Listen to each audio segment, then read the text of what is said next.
After a multi-week break, which included a wonderful award ceremony for Season 1 of 2024, the Full Send Sims Esports iRacing Spec Miata Championship kicks off Season 2 tonight. As always, there are tweaks and improvements moving into a new season, and while the technical rules remain the same, there are some points and procedural adjustments that have been made. But after the closest championship points battle yet in the previous season, the need for significant changes is dwindling rapidly. And tonight we start Season 2 right where we finished last season at the majestic Virginia International Raceway. And that, folks, is a very good thing, as the racing at the recent season finale was simply phenomenal. Hi, folks, I'm Greg Creamer, and welcome to VIR and Season 2. Wonderful, as always, to have Kyle Heyer alongside for the season. And Kyle, if what we saw at that season finale was any indicator, tonight should be absolutely spectacular. Well, we're picking right up where we left off, Greg. VIR, yes, this is a fantastic racetrack. We got to see some amazing races, but the context of this race, or both races tonight, are completely different. We had a championship that was happening, and maybe some of the drivers were kind of staying out of the mix up in the front just to let those drivers fight, but not tonight. This is round one of many this season, which means everybody's got a shot, and it's a big field. I think we got almost 40 cars here going for victory tonight. Yeah, and that's a really good point, because if you come out of the gate with very little points and you think you're a championship contender, the season gets really long. Yes, you get drops, but you don't want to have that really bad event right out of the gate. The other thing was, the racers that weren't in the points at that season finale did a very nice job of not interfering too much. But the racers that were, it was an outright brawl. There's no reason that shouldn't pick up right where it left off. We had a new first-time champion. Camden Hibbett, a good solid second in the points. Jordan Rixagrini, who led the first third of the season, then hit some struggles. You know, Kyle, he is going to be incredibly hungry to get that turned around and get after. Oh, he absolutely will be. And there's lots of new names here in this qualifying that we'll talk about in a couple of minutes. But first off, let's have a look at the racetrack here. Greg, you and I have both been here before, and it's one of our favorites. It's so fast around here, over 3 miles in length, 3.2 to be exact, 17 corners. And this is a track that has some pages missing from the history book, but it's making up for lost time. It surely is, and you know, it is almost like 3 different tracks. You've got that first sector all the way through start finish to the exit at 6. That's very technical.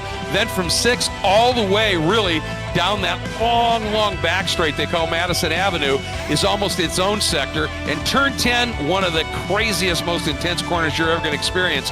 And then again, from 14 in the roller coaster all the way down to the finish line, Kyle, it gets technical again with a ton of elevation change. And the climbing S's, even though they're fairly flat in these cars, they're still spectacular. Oh, it's just such a fun section of racetrack, and it's flat out in these Mazda MX-5s. You pointed out that there's not really any technical changes to the cars as far as their fixed setup is concerned, but there are some procedural changes, Greg, you alluded to, as qualifying is underway. Timing is on the left-hand side of your screen, but a couple of those rules. Week 10 is no longer counted in the 2 drop weeks now, so you can't drop the last race of the season. That will be important because you got to show up and you have to perform in that last race if you want to have a shot at the championship.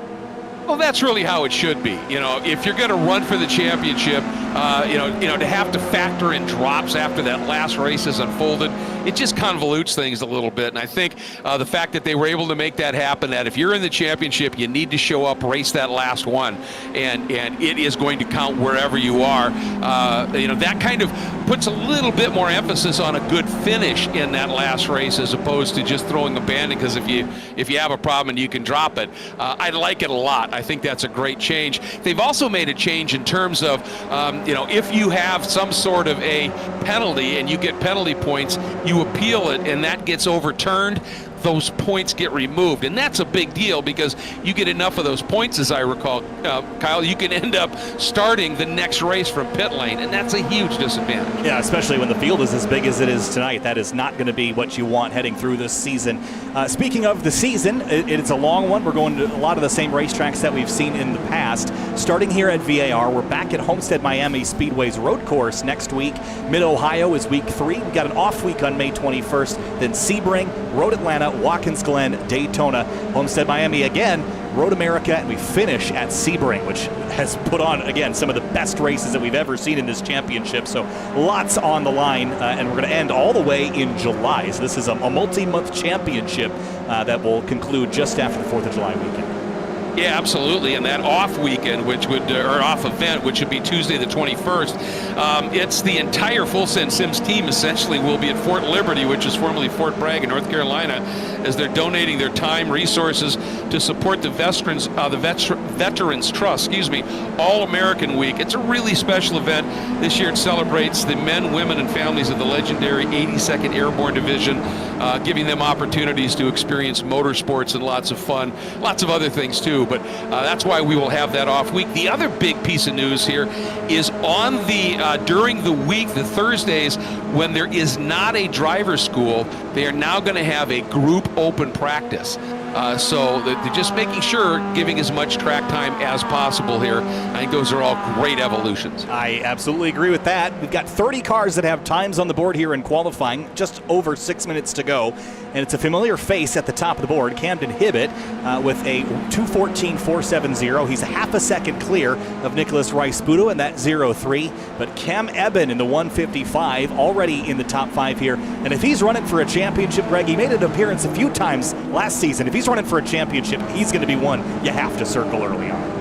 Yeah, I don't think there's any question of that. Just the pace that he showed, particularly on a track he was really familiar with, but he was fast everywhere. He's going to be somebody. And the guy in the middle of those two cars, that green car of Olivier Piatek, he's one of those super hungry guys. He's so fast. He's had some pretty bad luck. He is the king of the starts, and he just needs to tie it all together here. And then there is a driver right now that's sitting in the 5th spot, the 68 of Lynn. I'm not familiar with him, but you said this kid's for real. Oh yeah, Wanshi Lin. He is a current competitor in the Toyota GR Cup North America Esports Championship. Had a top 10 result at Sebring on Saturday. And I've also seen him in some other championships across SimTV in past years, but very, very talented. He's got quite the rig there. Direct drive steering wheel as well. Got the yoke on there, which is an interesting choice for a Miata. He'll be flinging around quite a bit, grabbing lots of oversteer. But Wanshi is going to be a championship competitor, at least in the top 5, and probably for podiums. Yeah, and another guy sitting 7th right now, Trace Hans. He was the hard charger last year, and he'd like to, that generally is an indicator that maybe you're not qualifying that well, and he'd like to get that sorted, but a little bit of an off-track excursion right there, but certainly has some really good speed, and I'm sure that that's what he's going to want to be seeing. And now we see the 311 of Ortiz right back up into it, and he didn't race the whole season last season, Kyle, but when he was here, he was wicked quick. Yeah, he started off very strong, and especially with the pace that he showed at Homestead Miami Speedway. I think it was also at Lime Rock Park that he showed some really good pace. So that's actually a track that is notably missing from the calendar this season, is Lime Rock Park, that little bull ring up in Lakeville, Connecticut. So that means that almost all these tracks are really high-speed draft tracks, and that's something that Ortiz tends to do very well at. That's a really good point. So count him among the favorites. And of course, the guy who just jumped to 2nd in this qualifying session is our new champion, who won the championship in the first season of 2024, Nick Rice-Budo, who had an absolutely superb season. He was a point-scoring machine, and when Jordan Rixagrini leapt out early, he was just there, just easing those points around, and just continued to score and score heavily, and brought the championship home. And the first one they say is the toughest, but others will say it's brutally difficult to repeat. Morgan Burkhardt might dispute that, but we'll see what Nicholas Rice-Budo can come up with here. Ooh, drafting by some slower traffic there. It's getting busy off into Roller Coaster, setting up runs and getting the draft off into this section. This is the fastest part of the racetrack here and at the end of the front straightaway. Just terminal velocity in these MX-5s. And we documented some of the changes that these cars have seen in the past couple of seasons in the Full Send Sims Spec Miata series to that fixed setup. And every season they have made changes that make the car racier. And while there's no technical changes to the setup this season, I think that's because they found the best balance where this car replicates a Spec Miata very well and also drafts, brakes, and accelerates a lot like a Miata should. Yeah, and that's exactly what the goal of the Full Send Sim series. Remember, Full Send Sims, it's practice makes podium, and they really, really try to emulate Spec Miata racing. And so that's how they've got these cars dialed in. The idea is, obviously, I love that bump here. The idea is to, if you get in here and you drive it, you get in your Spec Miata. If you're a real-world competitor, it's going to be very much the same. And of course, Morgan Burkhardt has taken the real-world thing to a little different level as he is running. We've talked about in the IMSA Michelin Pilot Challenge this year, and he and his teammate have shown some serious pace. Yeah, really good start to the season for them, especially at Sebring. Here comes Morgan, though. He has not yet set a time in qualifying, and this is going to be his last opportunity to do so, and he's got lots of traffic ahead as well, so he might start mid-pack or worse if he can't get some clear road ahead. There's 5 or so other cars that have yet to get a time. Jose de las Casas, Murphy Nichols, Evan Hamitman, and Luke Law. They have also yet to put times on the board, but it's Hibbett, Rice-Budo, Piatek, and Eben, your front 2 rows as it stands with 1 minute and 30 left in the session. Oh, yeah, and unfortunately, you see right there, Hibbett getting it all crossed up, couple of cars in front. Was that Piatek running wide? Yes. And I think that checked Morgan up just a little bit. Now he's going to get a huge draft, though, with these cars running side by side. We'll see if he's going to be able to do anything with it, but there's just no place for him to really go with it, Kyle. No, not really. And then you get to roller coaster here, and well, some cars are peeling off and getting out of the way for Morgan Burkhardt. That will help him, and actually they're all going to get out of the way. That was about the best case scenario here, and being a 3-time champ might help with people being a bit kinder. They know what your goal is and what you're after. And Morgan will get clear road, Greg. That's nice for him. Yeah, it sure is. And if he, it all really comes down to how badly he got held up going into and through the oak tree turn, and see what he's able to do here. But here we go. Time. He might get another lap in yet, but it doesn't matter in this. When the time's gone, it just stops. So this is really it, as you said. Interesting to see where he might pop up into the order here. That's 2:14.884. That'll put him clear into second place with 20 seconds left on the board. So that didn't really hold him up all that bad, did it? Yeah, that's getting it done pretty well. It's a solid lap indeed. In traffic at VIR of all places as well. Yeah, well, and I mean, I was surprised everybody opened up like that, because, knowing he's a 3-time champion and he is a hard racer, I'm not sure I would have felt all that bad if he started way back in the pack. But sometimes you got to help your own self, right? And maybe exactly getting out of the way might have been an investment in later, perhaps. Well, that's a really good point. One of the things that one of the things that's been changed for this season, and really excited about it, are the season prizes. The first place, if you win it, and again, if you're an instructor, if you're a steward, if you're any official member of Full Send Sims in this series, you're not eligible for these prizes. Or if you won one in season 1, you're not eligible in the same calendar year. So you may not have to win to be able to get these prizes. But first place is a Saubel GT Pad race seat. I mean, how cool is that? Second place, SimLab XP1 pedals. And third place, the iFlag LED flag box. And I know you're a big fan of those. Yeah, I should have dug mine out of the box that it's in right now, because I haven't organized my life in here yet. But I really like the iFlag system. Effectively what it is, Greg, is it's a mini flag board, just like the ones that you'd see at the side of the racetrack, the LED boards that show you the flag displays. Well, it's a mini version of that, and it plugs right into your PC, and it hooks up to iRacing or a number of other sims, and it will give you the flag states in real time. It also has the ability to show you left or right as far as spotter calls and a couple of other things, including a pit stop countdown. It's a really useful tool. I also think it just adds to the immersion. I'll hook mine up for next week and show everybody on stream. Mine's a DIY one. There are companies that produce them, and that's one of the ones that's the example that the third place driver on the season will get. But it is a really neat piece of kit. I had thought about getting several of them and hooking them up together to really bring the ambiance of motorsports into the sim room here, but have not done that yet. It's harder to get the parts DIY than it is just to buy them now, Greg. But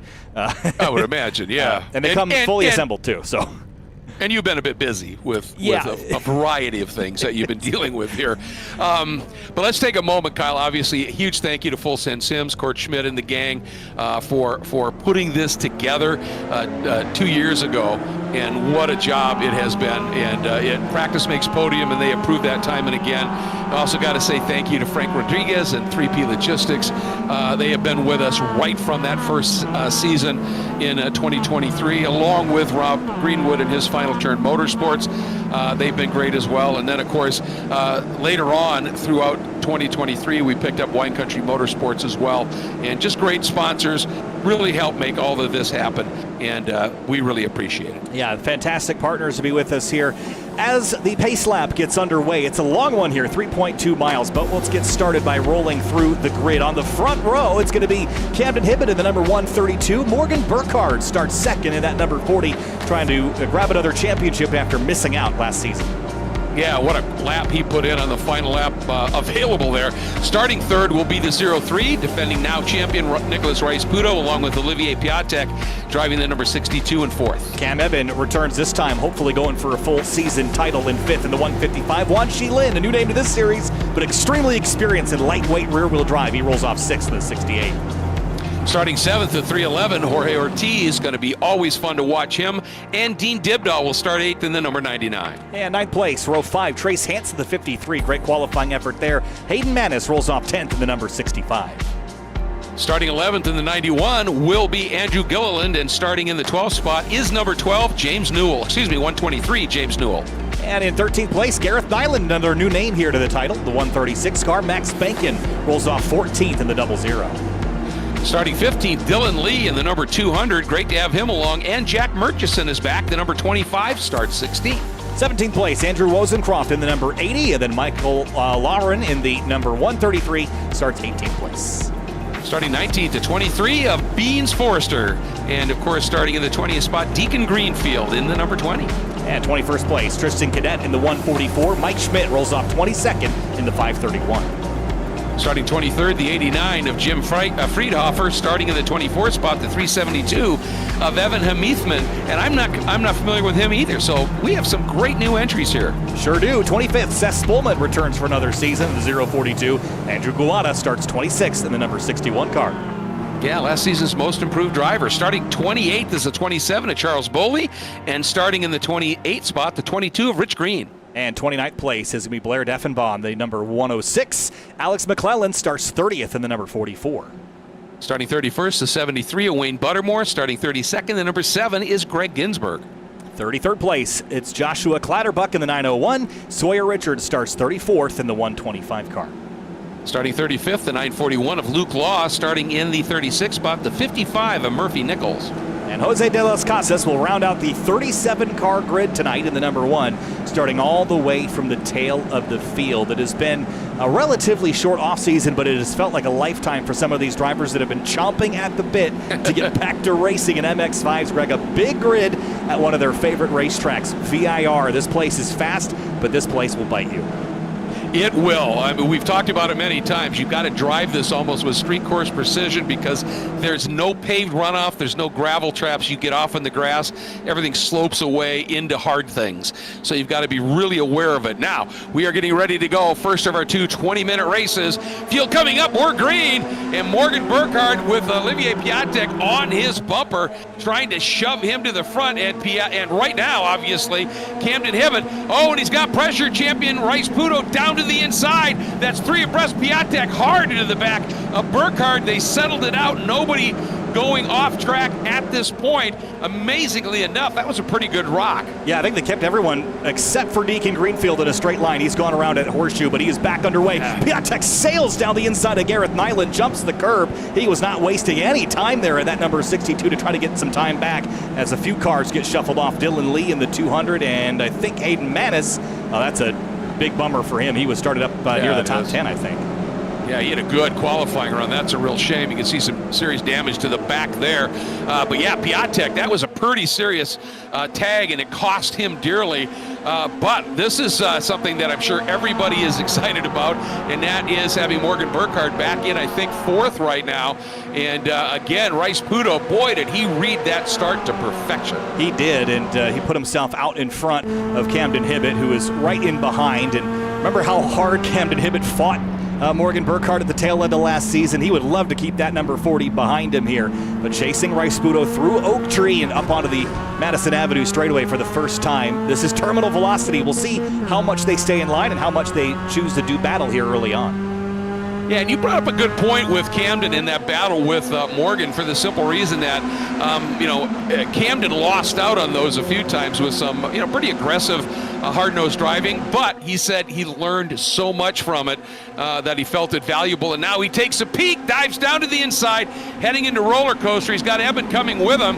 And smart move there by Rice Puto. Didn't fight on Hibbett too much, because if he did, probably Eben would have been able to slide through.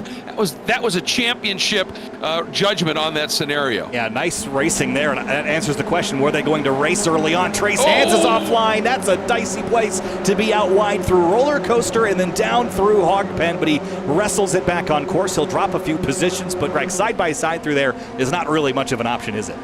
No, the fact that he only lost 3 spots is darn near miraculous. He just was able to get the control. But yeah, side by side with him on the outside, just not going to work. And look at Wozencroft. Beautiful. Boy, did he get a great start. Started 17th. He's up into 11th. But now he gets trapped on the outside a little bit. And there's Wan Shi Lin in the 68, who has gone backwards in the early moments of this one.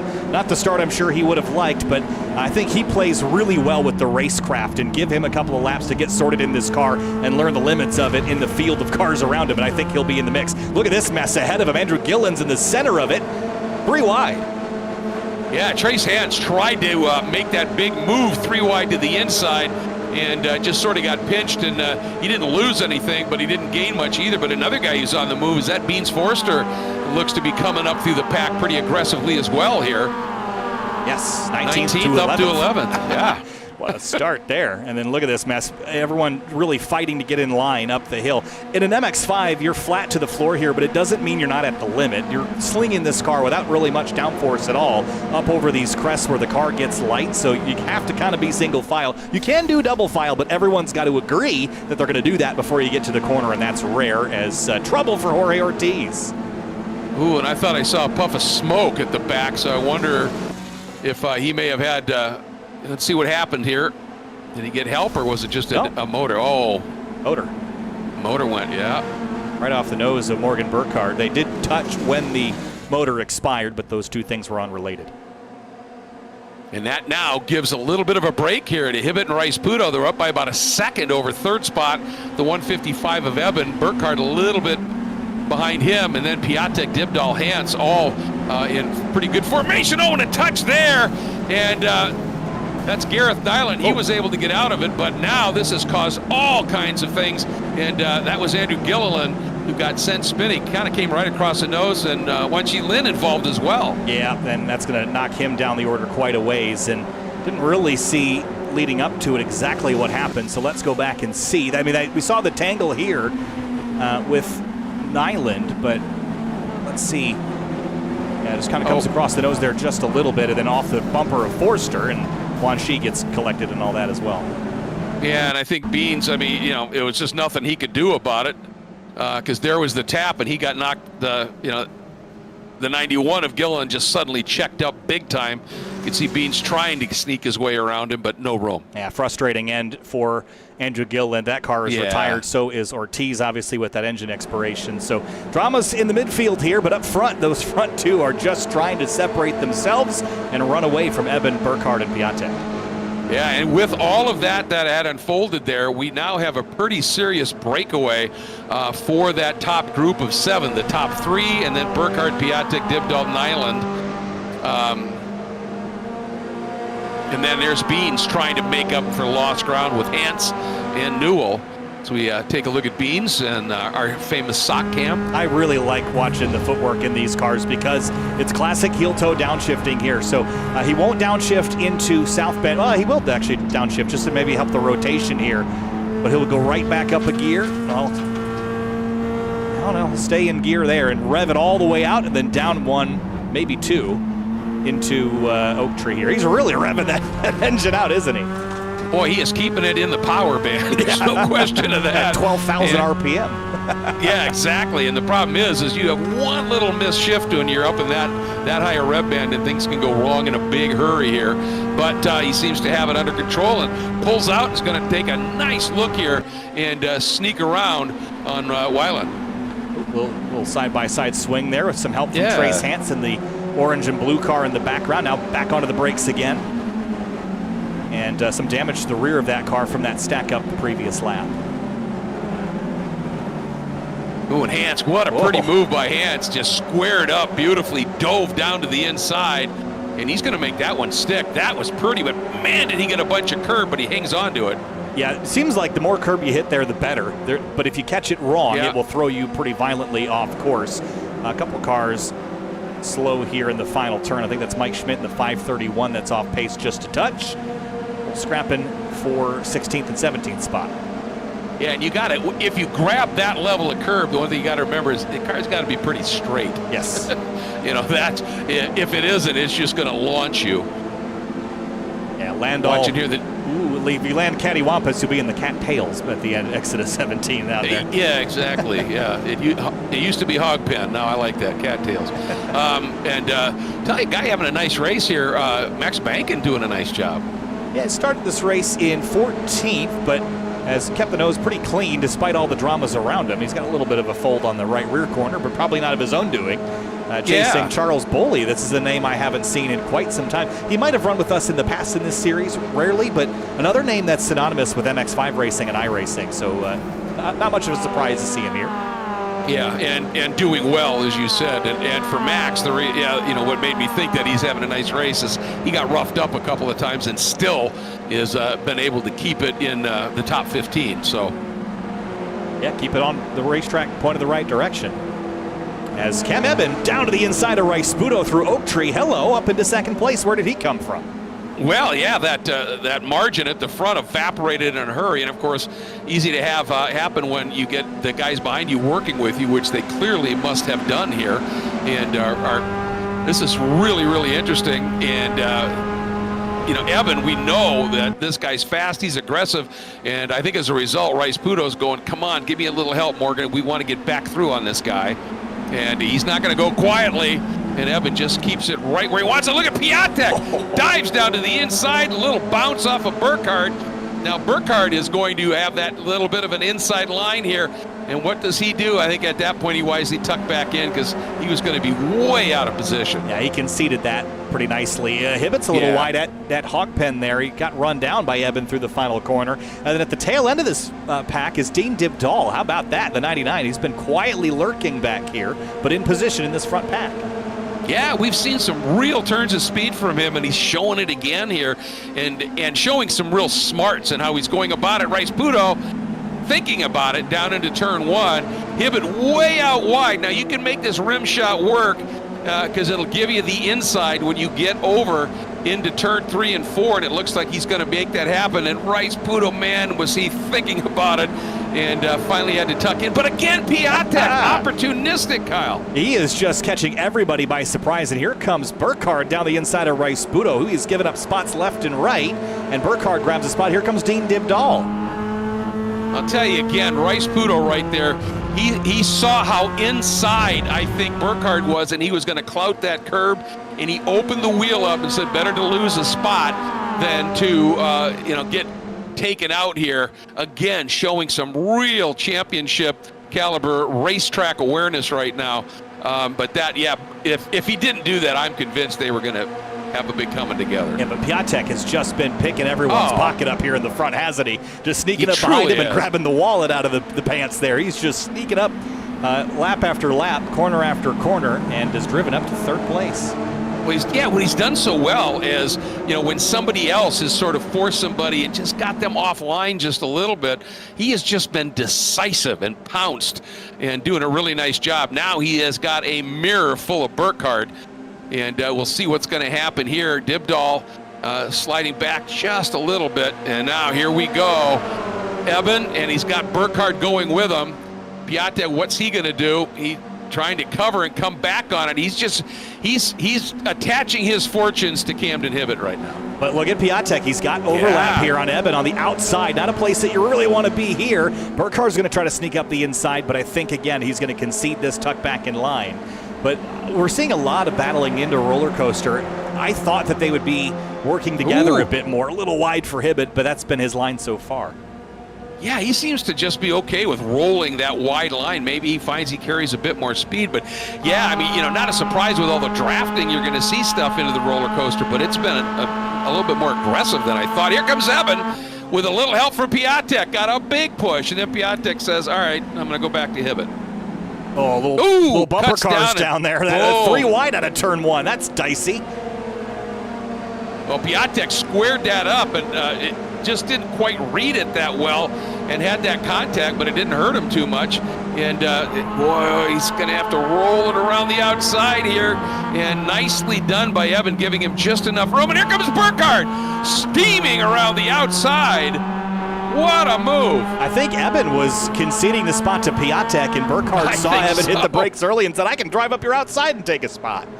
Man, wow. We have seen some tremendously amazing opportunistic racing going on already here. That's fabulous stuff. Yeah, really, really awesome. And Piatek continues to climb up the board, up to second place now. And Dean Dibdahl still sitting in the back there watching all this happening. And in the background, Forster is now 6.4 back. He's got Nyland and Trace Hance tucked up with them, but they're not making any progress on that front pack. So unless it gets even more dramatic, this might just be our 6 that we'll have to watch. We're almost done with this race. 7 minutes to go before we race again. By.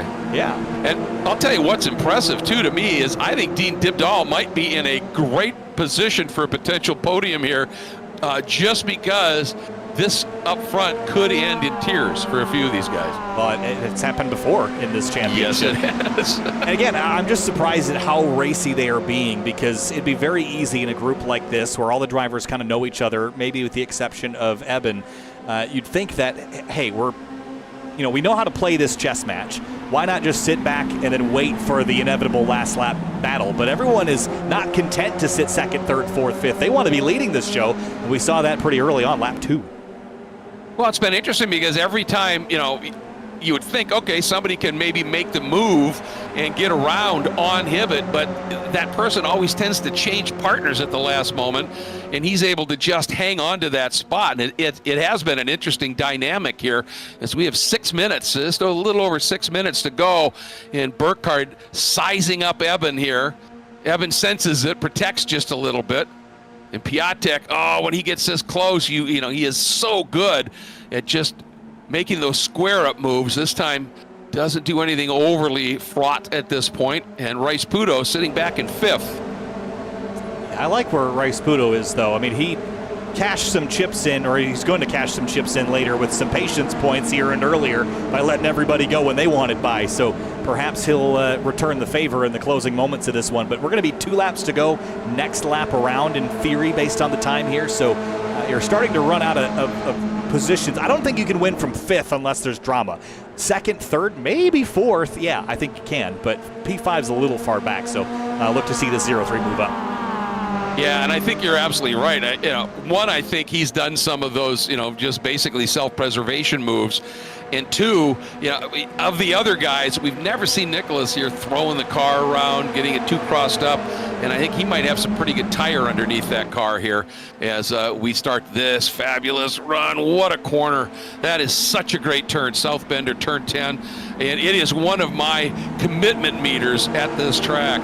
If you're not on that exit curb, you're not fast. And if you miss that, though, by a couple of inches, you're off. It's that much of a tightrope walk. And you're off in a big way, too, because it's just a downward sloping grass hill at that point. You're along for the ride. Have a look at that track temperature. And a blind turn in, too. Oh, yeah, absolutely. Have a look at the track temp. 124 degrees Fahrenheit. So you were talking about tires, Greg. They have got to be searing that on high right now every time they're grinding the tires across the surface. Here comes Piatek into roller coaster. Well, you talked about it wanting to lead. Look at this. Evan saying, I'll come with you here, and finally had to give it up because if he wouldn't have, Burkhardt would have slipped underneath. But Piatek, man, did he read that beautifully. And he has just been really good on those opportunistic passes. But let's see now what Camden Hibbett can do. Looks like he got through the bottom of turn 17 in Hogpen really, really well. These guys are about as stacked up as we've seen them. Right now, Dibdahl is driving through 6 windshields. Yeah, and you can't see very well after about 2 of them. Whoa, I think that's Burkhardt off in the grass, and he's going to be late on the brakes because of that. They're 3 abreast into turn 1, and someone's getting squeezed, and around goes Cam Eben. Yep, and that all really started, I think you said it, with Burkhardt in the grass, got in a little hot, and that bumped him into Hibbett. and that caught out Eben. Yeah, right there. He gets pushed onto the grass. He's a bit late to his braking marker here, and there's a stack up on the inside. Just too late, too deep. Knocks into Camden, and then Camden into Eben, and around goes one of the front runners in this field. That promotes Dean Dibdahl up to 4th place, and Piatek and Burkhardt are now separated from the rest of that pack. Yeah, and Dibdahl, as you said, up into 4th, and unfortunately for our defending champ now, Rice Pudo, there's nothing he could do about that. He had to just check up, and it still sits in that 5th spot. And watching, look at that move, way down to the inside by Max. Little touch. That was really close. He's off track. Oh, yep. So easy to do there if you make that move to the inside.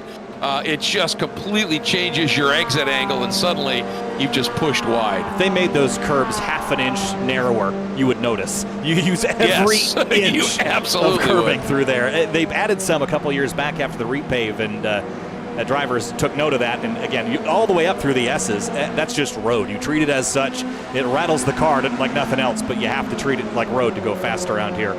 Morgan Burkhardt has separated this lone gazelle from the rest of the pack here, and with a lap and a quarter to go, Piatek's going to have to be real busy looking in that rearview mirror.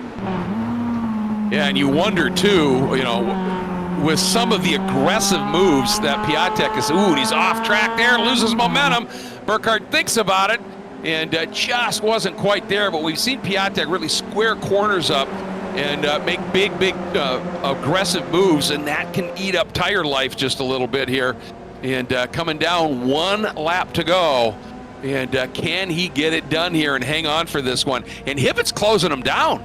He has in a big way, and he's going to have a big head of steam into turn 1. Not close enough to make a move, but he will be close enough by the time we get to roller coaster, and they're braking early for turn 1. Here comes Hibbett from a long ways back. Oh, and remember, he ran that outside line a little bit earlier. I think it was like the 2nd lap, and he knew what kind of grip level he had down there, and he absolutely eradicated that entire gap that he had here. And he is just opening the wheel up, letting it roll speed. Look at this. I thought he was, and yeah, so did Burkhardt. Thought he was going to square up and underneath, and Morgan exited right where Hibbett wanted to go. Oh, everyone's seen that move a couple of times. He wasn't going to catch anybody by surprise there, but he tried it, and now he's right on the heels of Burkhardt, and look who's right behind Hibbett. Dean Dibdahl has just been in the picture all race long, and it could pan out for him here with these front 3 racing as hard as they are. Yeah, and is Rice Pudo having an issue because he's suddenly losing fairly big chunks of time? Yeah, he's just falling backward here. Yeah, I wonder if he had damaged the car in some way or hurt the motor, because it is not making power up the hill. That is big drama for Rice Pudo, but it's 4 drivers, a quartet, that are working their way around. Oh, and Piatek now hard onto the brakes here up into this really crucial turn. Protects the inside a little bit, and sometimes that can slow your exit. And the guy who looked like he maybe really got the exit was Camden Hibbett. Let's see here, because Burkhardt was trying to open it up on Piatek and just couldn't get the drive because of where Piatek was. Now Burkhardt shows the nose down to the inside. Hibbett goes with him here. And here we go. And now Hibbett going to try and make it 3 abreast.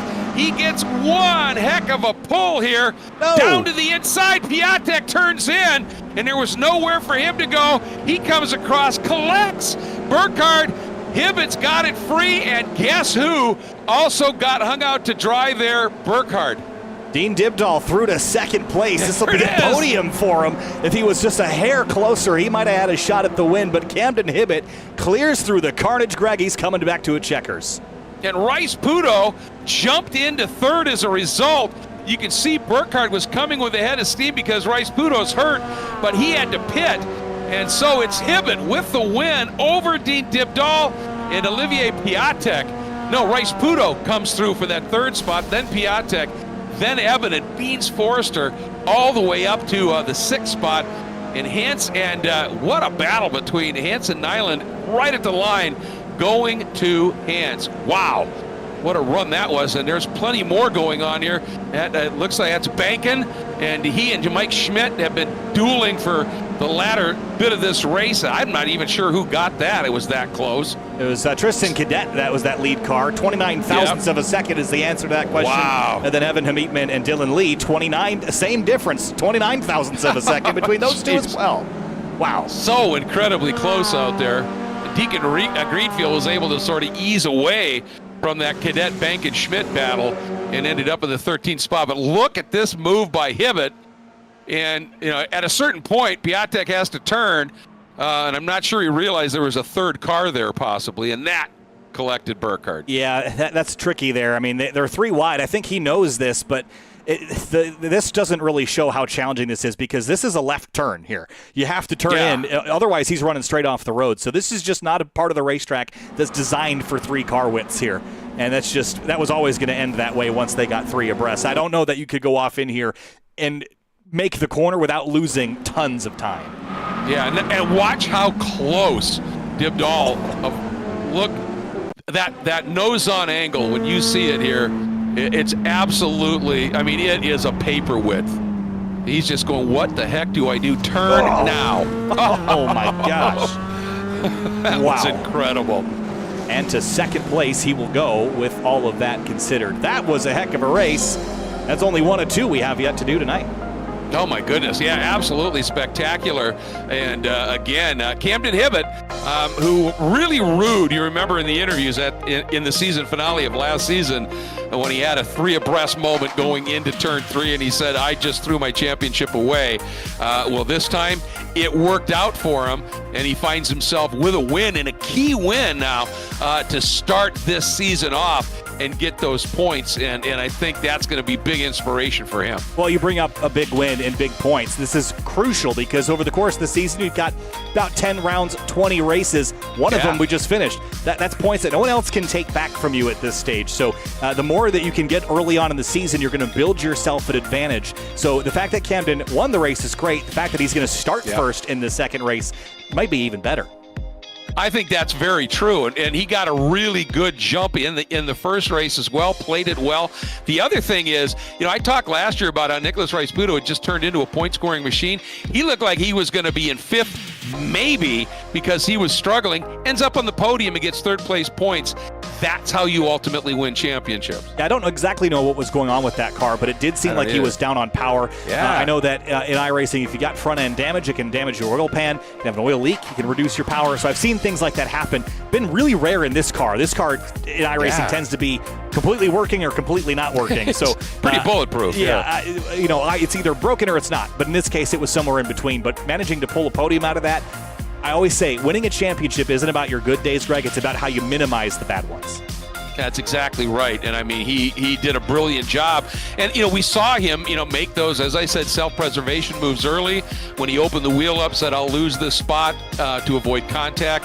And what that allowed him to do was to be there in that position, be able to pick something up at the end, and that he did. And Dean Dibdal, that was just a really smart race. And holy cow, what an avoidance move he made to slide through there. Yeah, here's a look at the race start again. Now watch the 40 on the outside. This is Morgan Burkhardt. And he goes down into Horseshoe here alongside Camden Hibbett, but he comes out 4th. And I didn't really get a good look at how this happened before. But they're 3 wide because of Rice-Buto going down there and off in the marbles and all the dirt and gray area. There's no grip to be had out there, Greg. And that's why Burkhardt and some contact here kept him from advancing his position. Yeah, well, Piatek, had that, got in a little hot, had that nose contact, and the 311 there of Ortiz also got a little bit crossed up, and that really sort of messed things up here. And then here was the moment when Burkhardt dropped his tire and it got in a little hot, he really didn't overrun the corner. That was just, to me, that's kind of a racing incident. Yeah, again, I thought at first glance that he had started to break in the grass, but he didn't. They just get down here, and because of Piatek defending from the 132, I think they were just entering the corner a lot slower than Burkhardt had anticipated, and they just all came together. Again, this track is not built for 3 car widths wide, basically anywhere but the backstretch. You have to kind of concede, and we've seen drivers do that quite a bit tonight, where they were side-by-side into hog pen or whatnot. You have to give it up or face the result of not giving up, which is going off into the grass. Yeah, exactly. And in that moment for Burkhardt, my first thought was that he slid wide, and that's where that contact happened. And he tracked it right around. He was a little bit off the apex, but he never hit it, never slid out. And at a certain point, obviously, Camden's got to turn. Those guys are going to do that. And you had that little concertina effect when they got together. But I'll tell you, I mean, it certainly has promoted some absolutely amazing racing. And that finish, that last lap, much like what we saw in the season finale of season 1, that last lap was just superb. It was, but we also noted that there was contact at the front of the field, and that was one of the topics of discussion when Dean Dibdahl was chasing. We put him in the catbird seat because we've seen things come to blows at the past. Typically, it was just at Road America where we would see that, but here it seems like it's beginning to become a thing here at VIR. I circle that because we have another race left. You have to do another 20-minute advantage. I don't know if I want to be first, second, or third. Maybe fourth is the place to be when those front three inevitably get 3 wide again.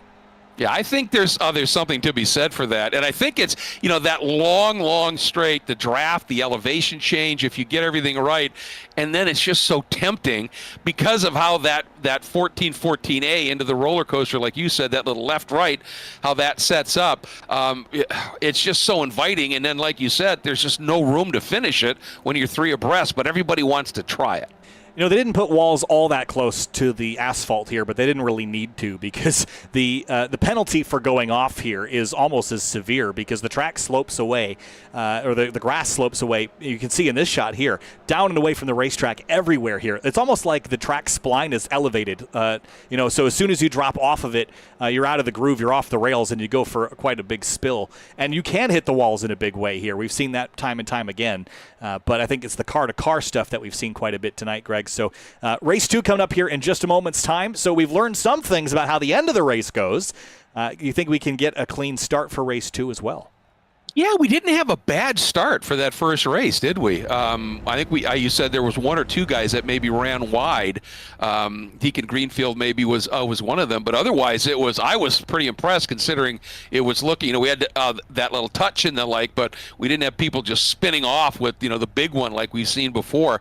And sadly, we have seen it. History has sort of shown, hasn't it, that of the 2, it's usually the second race where things get a little bit more intense and a little bit more fraught. So we'll have to see. The other thing is look at that track temp right now. It's almost 130 degrees. I guess, is that medium rare on a steak at this stage? I mean, we're getting hot here, Greg, and I only really worry about that in the context of at the tail end of this race. Like I said earlier, you're basically searing your tires when you're sliding them around, and there's a lot of high corner speeds here where you kind of need that lateral grip, especially places like NASCAR Bend, this turn 3 here.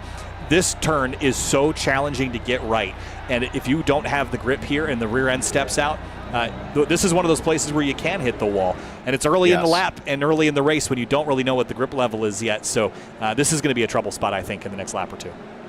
Yeah, and the other spot where, when there is an incident, they don't happen often, but when they do, they're always massive, is coming out of the Snake when you go underneath that bridge.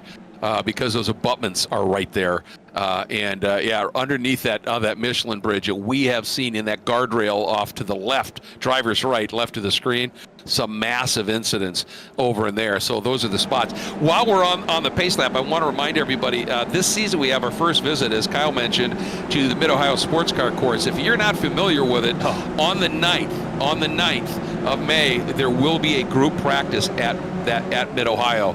So keep that in mind. If you haven't driven Mid-Ohio, you're in for a treat. It is a true driver's track. It's interesting that you bring that up because I noted earlier that there's no Lime Rock on the calendar. I didn't note that Mid-Ohio was new to the calendar. It's one of my favorite racetracks as well.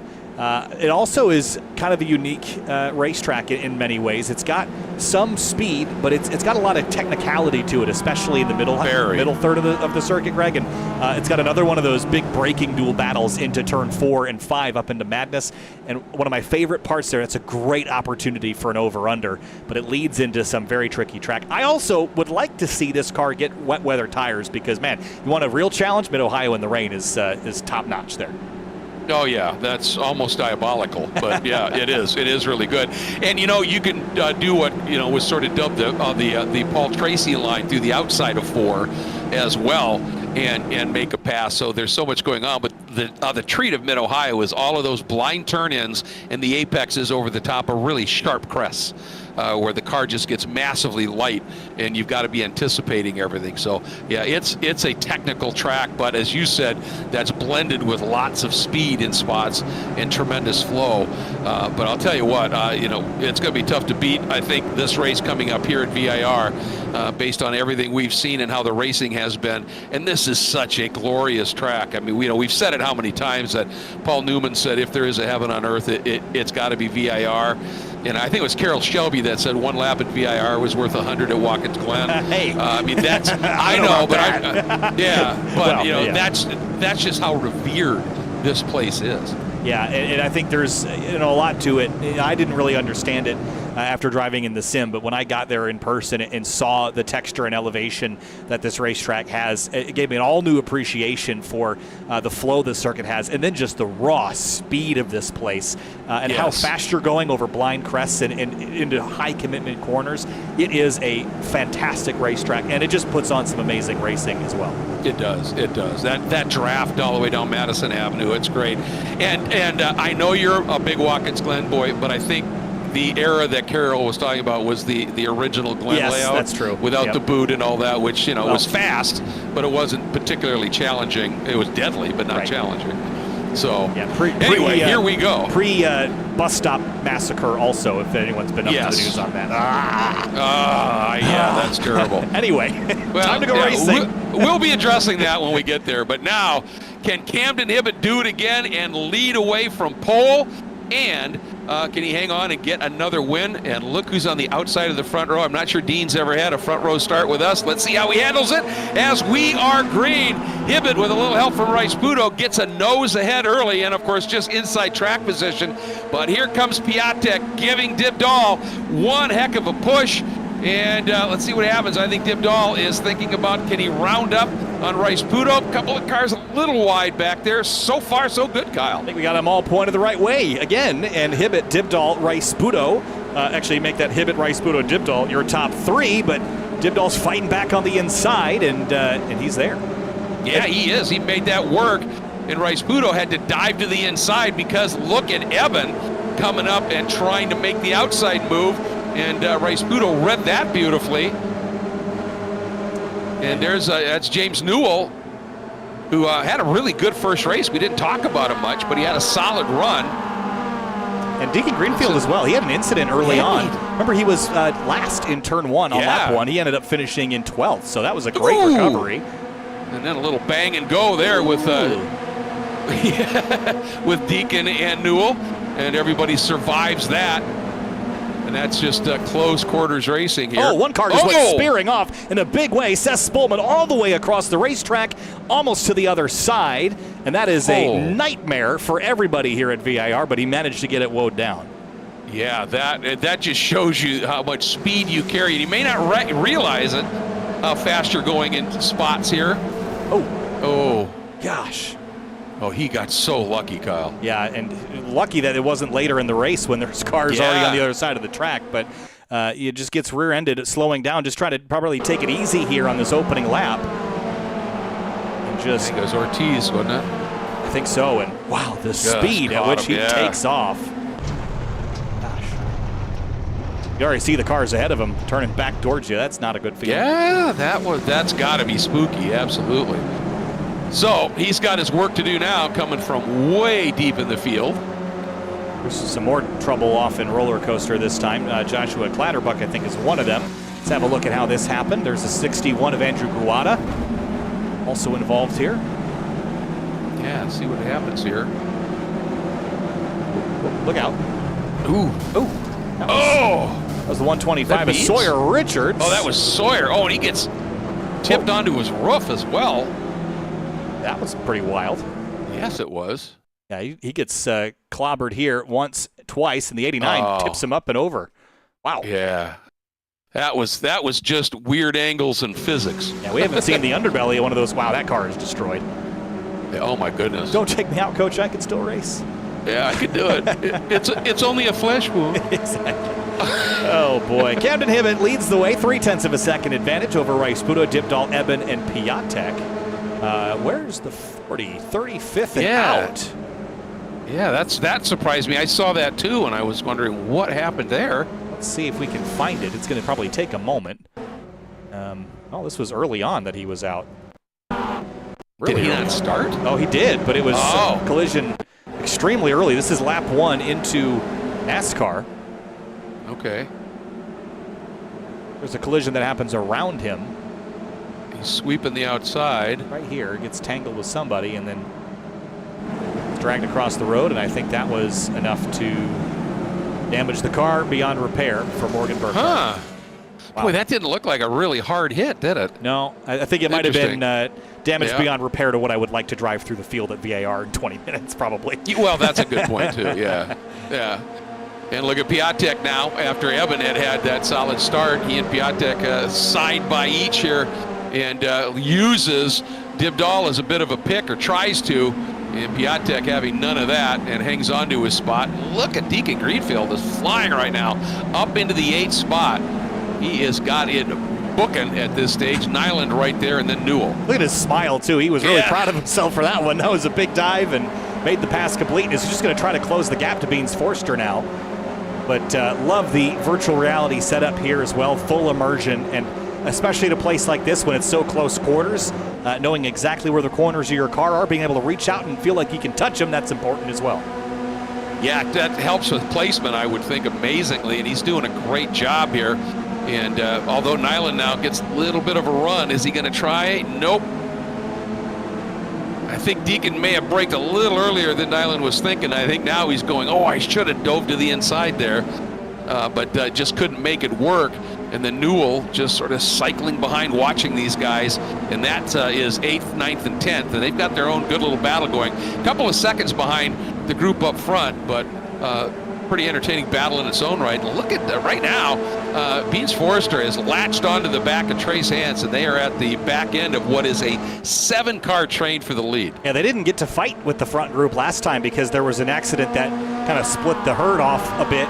But he's right up in the mix now. He's at the tail end of it, though, so you can't mess around too much or you'll lose the draft. But I think he'd be happy just to cling on to 7th for now. In the next couple of minutes, work his way closer and closer to a top 5 and potentially be in position like Dean Dibdal was at the end of race 1. There's that little downshift into South Bend or turn 10. Trace Hance up front. See the back end?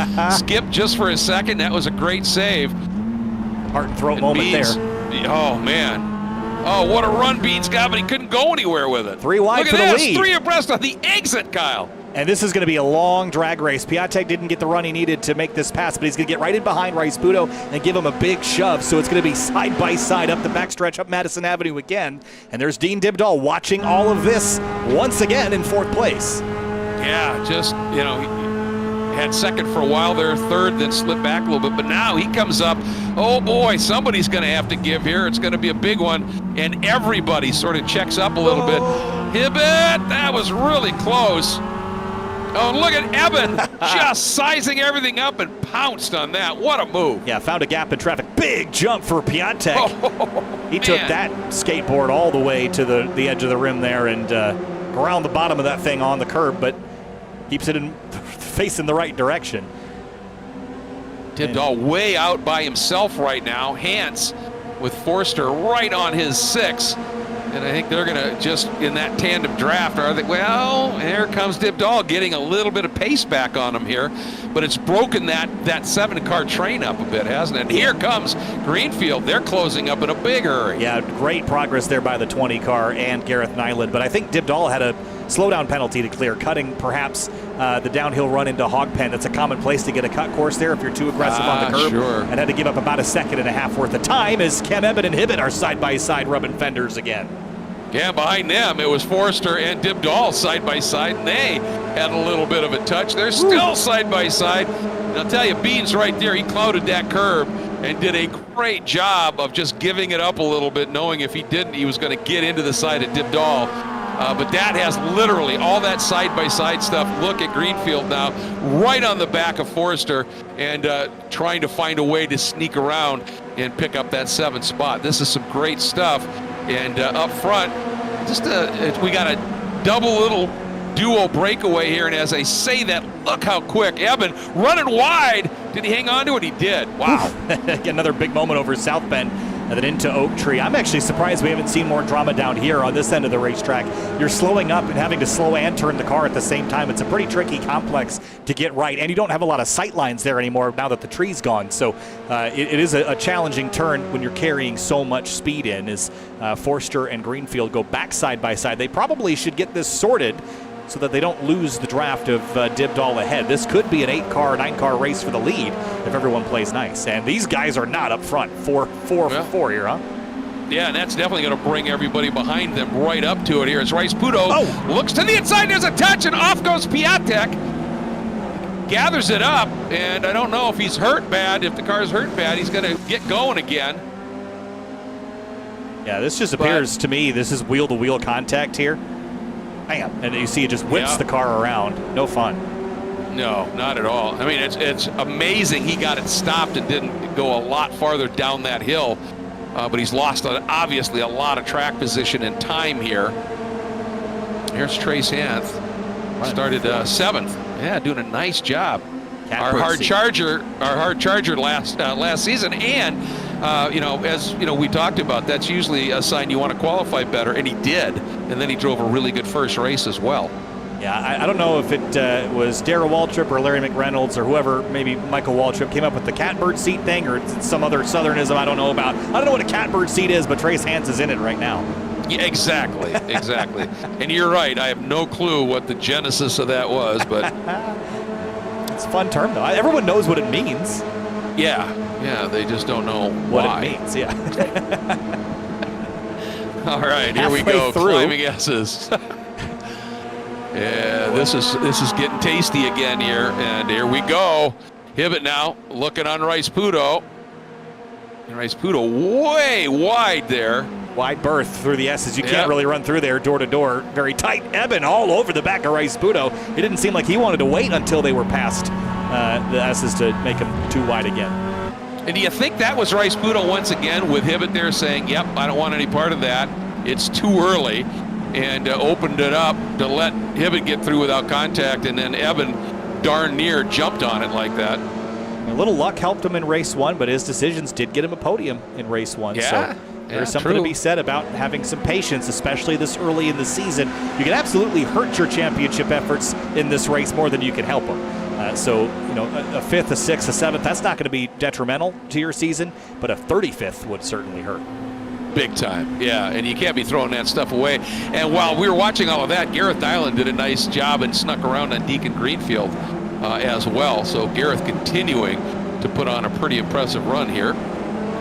Tech and Jorge Ortiz trying to make up some ground. They're P10 and 11 at the moment, and it's a long ways back. I mean, relatively 7.8 to the leaders. I just don't know if they're going to have time to make up all of that unless things get really interesting, which they have. So I guess we'll see what happens.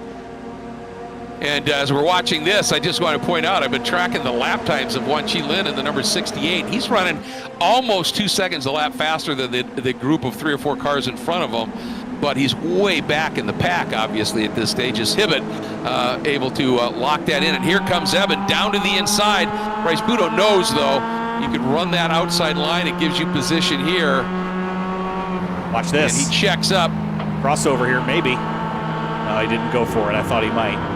Yeah, I think you saw Rice Puto break that little bit early, and I think that was exactly because he figured Eben was going to do exactly what you were talking about. Little tire tracks left by Rice Puto on the exit of the right-hander right before Snake. You're just kind of chasing the momentum of the car through those couple of corners there, and that's why I mentioned those rumble strips needing to be exactly the width that they are, because you're really just letting the car kind of slide out to the edge of the road and then straight lining it as best you can, even through the climbing S's. Yeah, those curbs are absolutely part of the line, and it allows you to track it flat through there. Ooh, dipped all way off, but hangs onto it through South Bend. And somehow didn't lose much time either. But that's a hard-to-throw moment. Yeah, especially when you get into some of the faster cars, like, you get into the high downforce prototypes, and then as soon as you go over that crest and you drop your tires in the dirt, you lose all your downforce because you're airborne. That's never a fun time. Exactly. It turns into upforce really quickly once you start bouncing over the bumps out there. It's not a lot of fun, but I did a multi-class league race here a couple of seasons ago as we watched the battle for the lead again. LMP2 and GT3 here. Never again. That is awful. Just dodging cars left and right. I would think. You get caught behind You must have been in the LMP2 car. Yes. And you just get trapped behind a line of GT3s down through here, and there's nothing you can do about it. You just have to sit and wait. Or send it and apologize later. And yeah, well, there you go. And hope the stewards let it go. But I'll tell you, Rice Pudo really doing a nice job here. And every time he's made a move here, his defense has been really solid. And again, he's not overstressing the tires. Just everything he's doing here has been really smooth. And that pays off. As we were talking, I wouldn't be surprised if these temps aren't over 130 right now. And Hibbett now coming up alongside. Nope, still 129. How hot will the drivers get, though? That's the question at the tail end of this race. Well, and you saw right there again, Rice Pudo defended, thinking about that over-under, this time coming from Hibbett. And so Hibbett tried to counter with the outside move and then had to check that up a little bit because Evan was watching. That's just all point of the race strategy and racecraft here. And I think it is similar vein to Road Atlanta. There are sections of this track where you kind of know what the moves are, but then you get up to roller coaster, and I think it's very similar to 10A at Road Atlanta, where you can make a pass on either side, and usually it's the unpredictable move that will win you the race, but it's hard to be unpredictable when everyone has kind of seen everything so many times. But there's just, that move into left hook there after NASCAR, everyone's seen that before, so it gets really hard to execute it when everyone knows it's coming.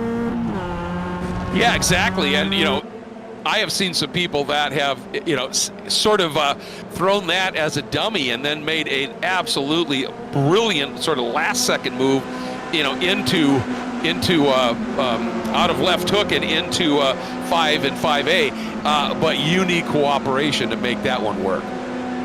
Ortiz and Piatek, they have swapped roles here, pushy versus pusher, but it has not helped them. They have lost a bit more time to the leaders. Greenfield and Nyland are a little ways back. Probably out of draft distance at this stage, but still available to pick up some time if the front 6 or so create any more drama. There are going to be 2 laps to go this time through, Greg, and it hasn't been quite as fierce at the pointy end as it was in race 1, but something tells me we're about to see some creativity spark on the note board here. Yeah, I think the key word you left out there was yet. Yes. And I'll tell you what, Greenfield and Nyland in that battle for 7th and 8th, this could be one of the best battles of this entire race. They have been swapping positions frequently here. Ooh, and there you saw Rice Pudo got in a little bit deep, and Hibbett dives to the inside. Rice Pudo sensed it, opened the wheel up just a little bit again, but now is Hibbett going to try and stuff it around the outside and make that work? Crossover. Yes, he's going to go for it. Down the inside at left hook, and not going to clear him, so it'll put him on the wrong side of the road for the right-hander here at 5. And here comes Cam Eben. Ooh, Eben really, that's the thing. You get in those side-by-side spots there, and it's so tight, you get that curb, and it just scoots you a little bit. And everybody played pretty nice there at this stage. And how impressive is Dean Dibdahl continuing to be here as we get the big grin from Camden Hibbett. He's loving his racing. Yeah, it's going to get real serious in a minute, so enjoy that smile while it's there. But you're right about Dean Dibdahl. He has just been a factor today, and that's about all you can ask in a field that's as strong as this, is to be in the mix, and he is absolutely there. If you run 4th place right behind this lead group of 3 every race this season, Greg, you are going to win a race at some point, just the way the cookie crumbles. Oh, yeah. Did you see that rotation? Yes. He had right there? That's not necessarily a good thing, because instead of your rears driving you forward, but he seemed to make it work, and I thought that we would see Beans, who has managed to get around on Trey's Hans now and has moved up into the 5th spot. I thought we'd see him right on the back of Dibdahl, but Beans just couldn't do anything with it at that stage. So Hibbett sitting in 2nd will be coming to the white flag. Do you wait for roller coaster, or do you try to get it done earlier and defend? Well, that's a really tough question, because if you get it done earlier, you have to be able to open the gap up a little bit here. And defense at this place is tough. So I think it's 6-1, half a dozen of the other. I think if you got opportunity, you probably feel you need to try it. But man, I'd be nervous if I was leading heading down Madison Avenue. That's for sure. Andrew Wozencroft and Luke Law have had an issue, but here comes Cam Ebbett way up the outside into Horseshoe. Going to pull even with Camden Hibbett. Little touch and contact there through turn 1. Yeah, and he wisely didn't force the issue and just decided, all right, I'm just going to tuck right back in again. And I don't know whether that was I thought I was a little bit had a little bit more space, or whether that was a little intimidation move, but he was having none of it. Is Hibbett going to dive there? No. Because if that doesn't work, one, he could get past, or two, could just lose contact with Rice Pudo. So unless something happens somewhere else on the lap, I have a feeling the entry to roller coaster is going to be pretty intense. Yeah, Hibbett's worst nightmare would be to be battling anybody other than Rice Pudo. As soon as he gets side by side with Eben or Dibdahl race over, Rice Pudo's gone. So he's got to stay focused out the windshield as best he can. But don't take an opportunity that's not going to pan out. You have to be sure it's going to work. Otherwise, you're just going to get dragged into a fight that you want no part of. Boy, they are running so close, and if you're loaded up over one of those curves and tap the guy in front of you, it's going to be a wild ride. Look at Beans now trying the outside on Dibdahl. Now, is he going to try and park it around the outside? He does. Oh, spin! Rice Pudo goes around. Oh, was that with help, or was that just on his own? Wow, huge development. He's going to gather it up. He'll be maybe still in the top 10, but Hibbett and Eben are now going for the lead, Kyle. And Dibdahl sitting in third place. This is, again, the perfect place to be as drivers slam fenders up for the race win. Here comes Forster, 2x2 into roller coaster. Oh, and is somebody going to force the issue and make it 3? No, everybody settles a little bit here. And Hibbett, with position, overruns it, and Eben squares up underneath, but didn't get enough of a run. And again, there goes Beans with Trace Hance trying to freeze Dibdahl, and Dibdahl trying to stay in position here. Beans runs wide. Dibdahl back onto the inside here. Now it's just a drag race. And what's going to happen at the line here? Watch him coming through. Is Hibbett going to be able to hang on over Eben? It looks like he might, but what's going to happen behind? Look at how close it is. It is a drag race, and it looks like is it Dibdahl? Is it Forster? We don't really know yet. Oh my gosh, Beans gets him by 8/1000ths of a second for third. Holy cow, unbelievable at the line. Look at that grin, understandably on Beans' face. What a finish. And here comes some of this other battling coming to the line, and there's great battles everywhere on the track here as they flash through. And ooh, little tap there. Wozencroft hanging on to it, but he got knocked wide. What do they call that? The little bump and run?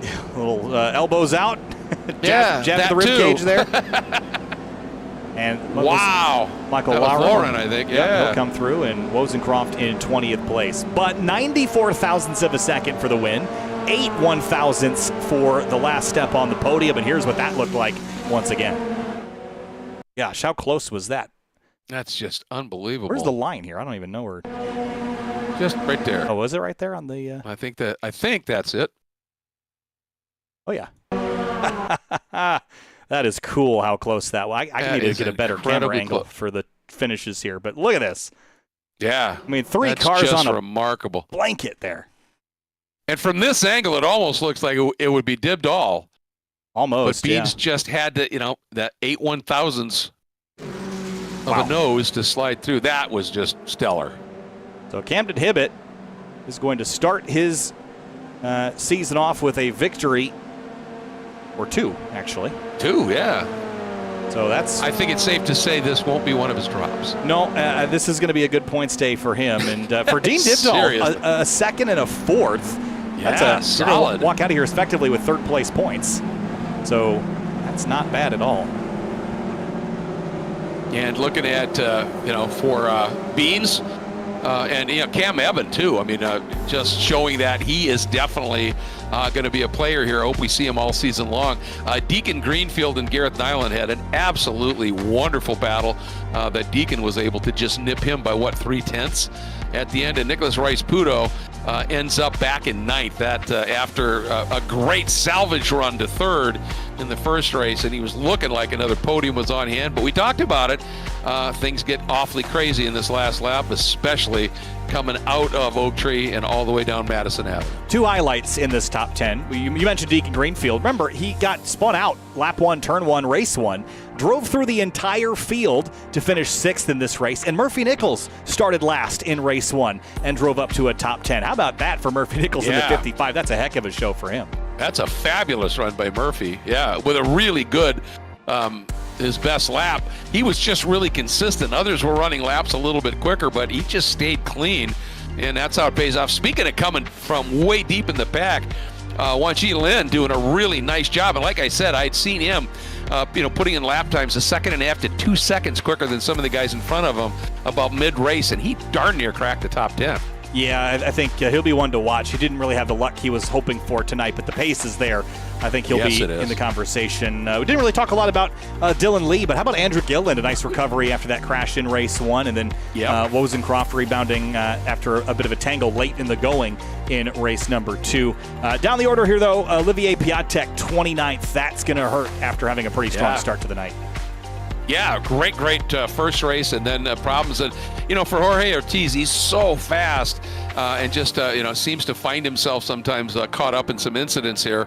But his speed is unquestioned, and this is just one of those deals where there's so many guys here that if they get a clean race and you get all of them to have a clean race, we could have a 10-car train for the lead. I mean, it's that competitive, Kyle. Yeah, it really is. Last look at the drivers here on the board. Morgan Burkhardt didn't pan out in either race really for him, unfortunately. Not a bad race 1, but race 2 didn't turn out for him. 35th for the number 40. Yeah. It's going to be a lot of points to make up when we head to the next round. And the longest ride of the night in the grass, Seth Pullman. Yeah, he went for a big ride for sure. Cam Evan came home in 5th in race 1, but it was a 2nd place in race 2. Gets up on the podium. Cam Evan, congratulations. P2 in race 2 and 2 top 5s to start off the season. Congratulations. Thank you so much. Yeah, it seemed like tonight it was really racy at the front. Lots of shifting and shuffling throughout the evening. Tell me about the battles that you had up there at the very pointy end and how you keep the cars straight when everyone's jostling around for position, especially at the very end of these things. It's definitely difficult. It's tough to pass in some of the spots on this track. So you saw a lot of people really testing the braking zones and trying to fit a lot of cars where they don't necessarily fit. So mainly just trying to keep aware of the surroundings and giving space to all the cars around me is kind of what was going on, and mainly helped me stay out of trouble. Obviously, race 1 kind of got hit there, but I kind of just let the drama unfold around me and keep the car clean best I can just by watching my surroundings. Well, and the other thing about this track, Kyle kind of said, in ways it bears a resemblance to Road Atlanta because, with the exception of Madison Avenue, it's constantly changing direction. So you get positioned in one corner and you could be in big trouble for the next one. So you've really got to pick your spots, don't you? Exactly. That's exactly right. Yeah. I got to ask the obvious question. Are you with us for this full season? Because if you are, man, you're certainly a championship contender, and we'd like nothing more than to see you around for the whole year. Yeah, I appreciate that. I believe I will be able to commit to the full season. I think I'm locked in for that, so I'm just excited to get racing with the full Sen Sims team and watch back this great broadcast. Thank you guys so much for all you do for the series as well. I'm excited to be on board for the season. We appreciate it, man, and great to have you racing with us. Look forward to seeing you around for the whole season. Thank you so much. Thanks, Cam. Appreciate it. And let's talk to Beans Forster. He comes home in 3rd place in race 2, started 6th after finishing just outside the top 5 in race number 1. It was a pretty hectic race out there, Beans, especially at the end. We love watching the intensity. We had your camera pulled up there at the very end, right as you were drag racing Dean to the stripe there. How about that battle at the end there with Dean Dibdahl? Oh, that was insanely fun. When we were coming in through roller coaster, watching the replay back, I went way too wide, and that's what gave him the space to stay just enough of a bumper on me when we were going through Hogpen. And then I pushed out wide, and I'm like, I got to choke him down. Like there's nothing I can do if I just stay out wide and roll it, then he was going to get me no matter what. So I tried to squeeze him just a little bit, maybe pick up a side draft, and I don't even know what the margin was, but I know it was close. Well, I think we could tell you the margin as we had it was 8/1000ths of a second, dude. Unbelievably close. And this podium, I mean, was earned in a lot of ways because obviously you didn't get the qualifying you wanted in that first race, so you had to come through that much of the field to put yourself in a position to be able to do this in race 2. That's one you earned, man. Oh, thank you so much. Yeah, the qualifying was definitely a big hiccup. Me and Deacon were trying to run a lap together as a pair, and we just every time we got out, and like you could really only get 3 flying laps here if you're resetting every lap, because it's almost 2.5-minute laps, and you only got 15 minutes, and it cuts off right at the end. So every time we had an out lap on our flyer, we always ran into some kind of traffic or an incident or whatnot. Just a little bump for that 0x nullifying that qualifying lap, and we just kind of started on the back foot. And then at the start, I think I made up like 6 or 7 places up through turn 3, just hugging the inside through turn 1, and then people kind of bumping around left and right behind me. So I made up some pretty good ground, more than I thought I was going to. I thought it was going to be a lot harder fight, especially with how the tires wear off. But so I kind of got a little bit lucky in race 1. Well, lucky, but also you pulled off some nice moves, and that finish was spectacular. And as always, we need to thank you for the now legendary sock gown. Oh yes, absolutely. I gotta start buying some funny socks. Maybe I'll wear some like Santa Claus slippers or whatnot. There you go. We love it, man. Thanks for that. Awesome. Thanks for the broadcast, guys. Thanks, well mates. done. Let's talk with, let's see, who have we not chatted with that we need to yet? Where'd Piatek finish in race number 1? Well, he was 4th in race 1. So let's chat with, how about Deacon Greenfield? He finished 6th in race 2. And Deacon, I wanted to chat with you because you had such a phenomenal drive through the tail end of race 1 and then the beginning and really all the entirety of race 2, from dead last after turn 1, lap 1, all the way back almost to a top 5. How about that? Take us through your night tonight. Yeah, I'm actually getting ready for the SARC Mars event at VIR this weekend, so I did put in some practice this morning. Really wasn't expecting to have the pace that I did, but I just put my head down and ran through the field and did my best to catch up to my teammates. Well, and I'll tell you what, the other part of it was, obviously, we were focusing a little bit on the battle at the very sharp end, but you and Nyland had an absolutely phenomenal race. That entire race, I mean, every time I looked at the monitor, you guys had swapped positions. That must have been a blast. Yeah, I missed a couple shifts when I started to get away from him a bit, but I'm really thankful to Gareth for working with me and making a good race. Yeah, it was that. Congratulations, and looking forward to seeing what you do for the rest of the season here. Always fun to watch your race, man. Thank you. Appreciate it, Deacon. Let's chat now with Nicholas Rice-Sputo, who came home in 3rd in race 1, but P9 in race 2. Nicholas, the second race didn't pan out exactly the way that we thought. Actually, while we're talking to you, we didn't even get a chance to look at that replay yet, so we're going to go do that while we're chatting. But podium, at least in one race tonight, that's not a bad way to start, huh? No, not too bad. Yeah, Camden and I were watching it in the waiting room, and it looks like it was just a little bit like accordion effect going into the corner. It looks like Cam may have touched Camden, and then it was just unfortunate. I was trying to check everyone up so I could get a run down the straight, but I mean, I checked up a little too hard. Well, it's nice of you to fall on that sword, but that's obviously part of the game there. In that first race, you did. I thought, and I really wanted to ask you about this. I thought I saw you a number of times do some self-preservation stuff where you, to me, you sensed there was going to be a hit. And you just opened the wheel, said, I'll lose the spot now, and just keep me in position here. And then you ended up with that third place finish. Was that part of the game plan?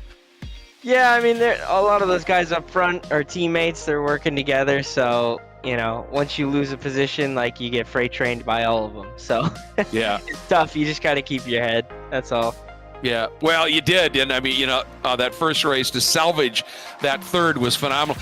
Did you have something mechanical go off with the car in the last lap or two? I got a slowdown penalty. That's what it was. Yeah. Okay. Unfortunately, well, it kind of kept me out of the problems going into roller coaster, so I guess it worked out. Yeah. Well, there's your silver lining. More self-preservation. Yeah, absolutely. Well, I hate to to see what happened there coming out of Oak Tree in that second race when you were up front, but just drove another great race, and nice to be able to say with your name defending champion, and looking forward to you defending it for the season, man. Yep. I will try my very best. Oh, we know you will.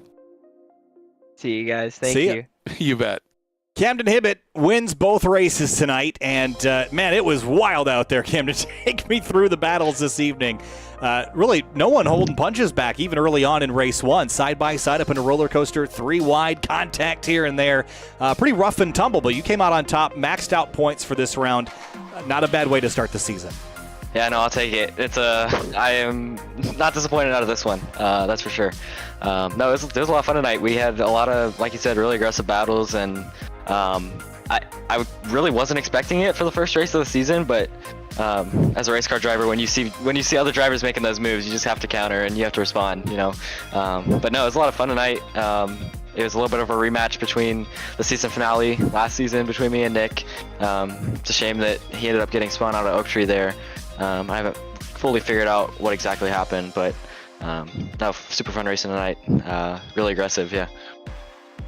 It was aggressive, and you talked about sort of reliving what happened in that season finale. Did you learn anything in that season finale that came into play tonight that helped you out? Maybe. I know when I made it 3 wide last season, I was on the other side, so I went to the left side this time, and it worked out much better. So I guess you could count that, but it's just, yes, it was aggressive last season, but everybody had a lot on the line. Right. So everybody was really, I guess, cautiously aggressive. This being the first race, nobody really had a ton to lose. We still got 9 more weeks of this. You can make up some ground, so everybody was just kind of throwing punches and seeing what they could do. And honestly, it was a little bit of a different race than last season. Yes, it was a rematch with the same track, most of the same guys up front, but it was definitely I feel like it was a different style of racing tonight. I would agree, and you read the question I asked you absolutely perfectly about that positioning. The other thing that I wanted to just run by you, because obviously you're going to be one of the front runners here. We've got some other players that are coming into it this year. Cam Evan we know is quick, but Dean Dibdahl and Trace Hance, all of these guys showing some real speed up at the front. I think this is going to take another step in terms of the competitiveness, Camden. Yeah, and we didn't even have 2 of the really big players here tonight. Jordan Rixigrini and Josh Soto weren't here. And Nathan Nicholson wasn't here, so add those 2 to the mix, 3 to the mix, and yeah, it's going to be a really competitive season. Dean was right there kind of mid to tail end of the lead pack last season, and he seems to be right there this season. Same with Trace. It's going to be a fun season, I think. We got a couple new names that hopefully will continue to progress throughout the season as well, and you can never count out Cam either. With that 10.9 KI rating, he's always gonna be there. So yeah, it's gonna be a super competitive season. I'm excited. It's gonna be a long one. I think I'm gonna be here for all but one. I'll be in Atlanta for Prodigy Week that week, so I'm super excited to be prepping for that. It's gonna be a fun week. But we are. It's gonna be a fun season. I can't wait. Last season was fun. I feel like this series just keeps getting better and better with each season we go. Well, we see that too, and Kyle, I'm sure you would agree with that. Yeah, absolutely. Camden, thanks so much for your time. It was a pleasure watching you grab a couple victories, and we'll see you next week. Thank you, guys. Appreciate it. Yeah, Greg, I mean, every season it just continued to get more and more exciting, and we started off the season, I think, in a pretty spectacular way, but we've got lots of racing left to go this year. We're really just getting things started. This runs all the way through July, as I pointed out earlier. But next week, kind of back in your home territory, Homestead Miami Speedway, then followed by Mid-Ohio Sports Car Course before an off week. So 2 very unique racetracks in 2 completely different parts of the country, and both tracks are very different than what we raced here tonight. They are, and they're both very technical tracks. When you run Homestead A, which is not using the Oval 3 and 4, it becomes a really technical track. And we've talked about Mid-Ohio, new to the championship, and another really technical track. But Mid-Ohio, as you said, has that little bit of speed to it in spots, which really gets you up on your toes a bit too. I think it's going to be an absolutely incredible season. And from what we've seen, we said it at the top. What we saw in the season finale here just a few weeks ago was a great portent for what we're going to see here today. And I think this now is a great portent of what we're going to see through the season. It is going to be amazingly competitive. And we look forward to everybody joining us here again, with one exception on the 21st. For the next, we'll just call it 10 weeks with that one off every Tuesday night live on YouTube. It's the Full Send Sims Esports iRacing Spec Miata Championship. Huge thank you to, of course, everybody at Full Send Sims, and also to our great sponsors. Final Turn Motorsports has been with us, as well as 3P Logistics supporting us once again, and of course Wine Country Motorsports, and it's going to be spectacular. Thanks so much for joining us. Once again, a big thank you to Kyle Heyer and also to Finian DeCuna for all of the great camera work he does. I'm Greg Kramer. We'll see you next Tuesday night for more of the Full Send Sims Esports iRacing Spec Miata Championship.